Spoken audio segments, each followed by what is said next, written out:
Assalamualaikum warahmatullahi wabarakatuh. Baik, dengan saya Novita Kisyanti dengan NPM 2011100122. Baik, saya akan membacakan tentang penulisan karangan. A. Hakikat menulis. Menulis merupakan sarana mengembangkan daya pikir atau nalar dengan menggunakan fakta, menghubungkannya, kemudian menarik kesimpulan. Menurut Akadia, DKK 2003.2, menulis dapat didefinisikan sebagai berikut. 1. Merupakan suatu bentuk komunikasi. 2. Merupakan proses pemikiran yang dimulai dengan pemikiran tentang gagasan yang akan disampaikan. 3. Merupakan bentuk komunikasi yang berbeda dengan percakapan.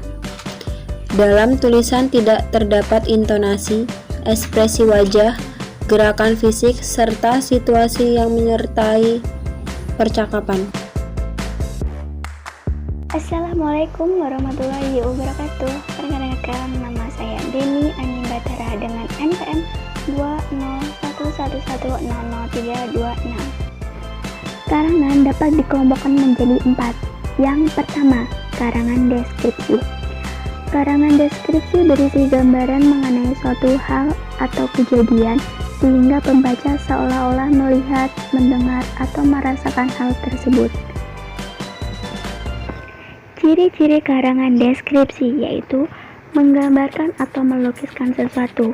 Selanjutnya, penggambaran tersebut dilakukan sejelas-jelasnya dengan melibatkan kesan indera dan membuat pembaca atau pendengar merasakan sendiri atau mengalami sendiri.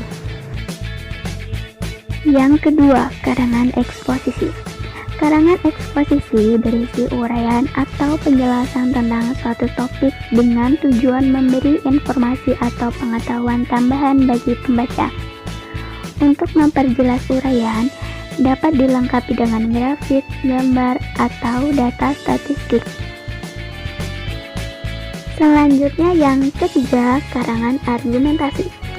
Karangan argumentasi bertujuan membuktikan kebenaran suatu pendapat atau kesimpulan dengan data atau fakta sebagai alasan dan bukti.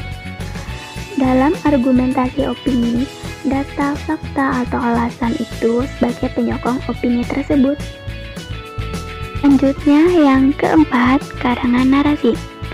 Narasi adalah cerita yang dipaparkan berdasarkan plot atau alur. Narasi dapat berisi fakta atau fiksi. Narasi yang berisi fakta disebut narasi eksposisi, sedangkan narasi yang berisi fiksi disebut narasi sugesti.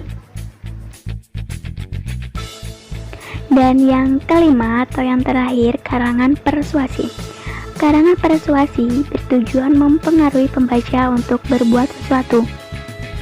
Dalam persuasi, pengarang mengharapkan adanya sikap motorik berupa perbuatan yang dilakukan oleh pembaca sesuai dengan yang dianjurkan penulis dalam karangannya.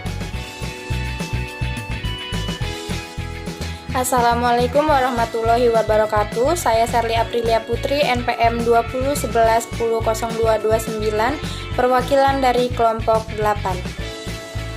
C. Perencanaan karangan. Di dalam perencanaan karangan terdapat yang pertama, bagian pendahuluan, yang kedua ada bagian isi, dan yang ketiga ada bagian penutup. D. Langkah-langkah menulis karangan. Yang pertama ada pra-penulisan, yang kedua penulisan, dan yang ketiga ada pasca penulisan. E. Tema, topik, dan judul karangan. Tema karangan. Tema adalah makna yang tersirat, mungkin makna untuk mengetahui cerita.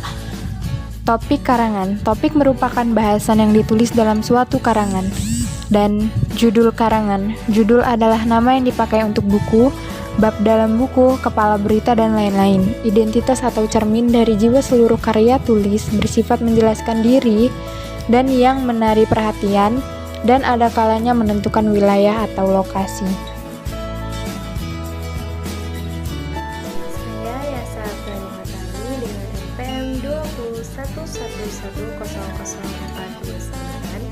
Melanjutkan materi yaitu tentang kerangka karangan.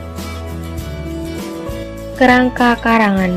Langkah-langkah pembelajaran menyusun sebuah karangan terdiri dari beberapa hal. Berikut akan disinggung langkah menyusun kerangka karangan menggunakan media gambar seri untuk siswa SD atau MI di kelas 4, 5, dan 6. 1. Sebelum pembelajaran dimulai, guru menyiapkan topik, bahan pelajaran, dan tujuan pembelajaran untuk hari itu, yakni menulis karangan. 2. Guru memberikan informasi mengenai macam-macam karangan dan pedoman yang harus diperhatikan siswa dalam menyusun karangan. Yang ketiga, guru memberikan gambaran seri kepada siswa. 4. Siswa mengamati gambar seri yang tersedia dan menyusun kalimat berdasarkan gambar seri yang ada. 5. Siswa bersama guru membahas hasil kerja siswa.